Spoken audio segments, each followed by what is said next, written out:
दुनिया में हम जिन्हें भी महामानव कहते हैं या जिन्हें भी दिव्य मानव कहते हैं, वे इतने प्रतिभाशाली और दिव्य व्यक्ति इसीलिए बन पाए क्योंकि उन्होंने अपनी 7 शक्तियों में से किसी एक शक्ति का या एक से अधिक शक्तियों का बहुत ज़्यादा विकास किया। वे किसी शक्ति की पराकाष्ठा तक पहुंच गए। 7 प्रकार की शक्तियां होती है। पहली होती है शारीरिक शक्ति, दूसरी होती है मानसिक शक्ति, तीसरी होती है आध्यात्मिक शक्ति, चौथी होती है नैतिक शक्ति, पांचवी होती है कलात्मक शक्ति, छठी होती है संवेदनशीलता की शक्ति और सातवीं होती है विवेक की शक्ति।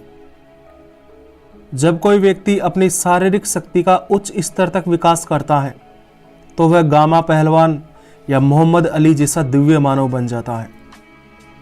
जब कोई व्यक्ति अपनी मानसिक शक्ति का उच्च स्तर तक विकास करता है तो वह आइंस्टीन, न्यूटन, रामानुजन इत्यादि के जैसा दिव्य पुरुष बन जाता है।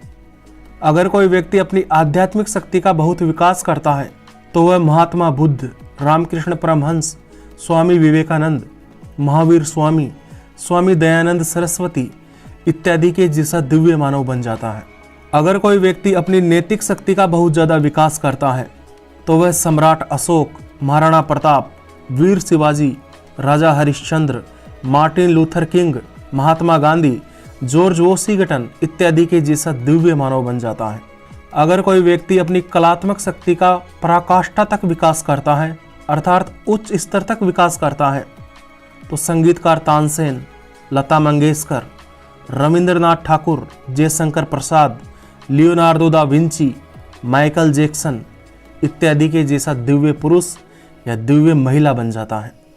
अगर कोई व्यक्ति अपनी संवेदन शक्ति का बहुत विकास करता है तो वो महात्मा गांधी तथा मदर टेरेसा के जैसा दयालु व्यक्ति बन जाता है।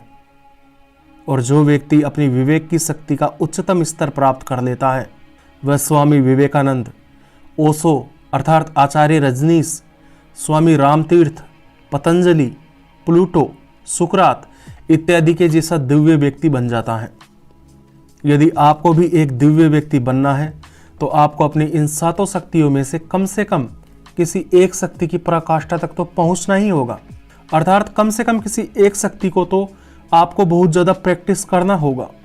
दूसरा रास्ता है खुद को पवित्र लक्ष्य से जोड़ना। कई व्यक्ति हैं जो शिकायत कर सकते हैं कि अब हम अपनी शक्तियों का विकास नहीं कर सकते, हमारी उम्र बहुत ज़्यादा हो गई है। तो ऐसे व्यक्तियों से मैं कहना चाहूँगा कि शारीरिक और मानसिक शक्ति के लिए उम्र थोड़ी बहुत बाधा बनती है।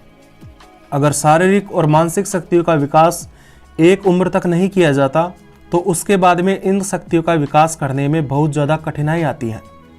लेकिन ऐसी बात नहीं है कि ये असंभव होता है।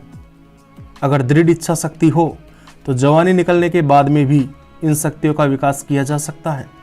शारीरिक और मानसिक शक्ति के अलावा अन्य 5 शक्तियों को कभी भी विकसित किया जा सकता है।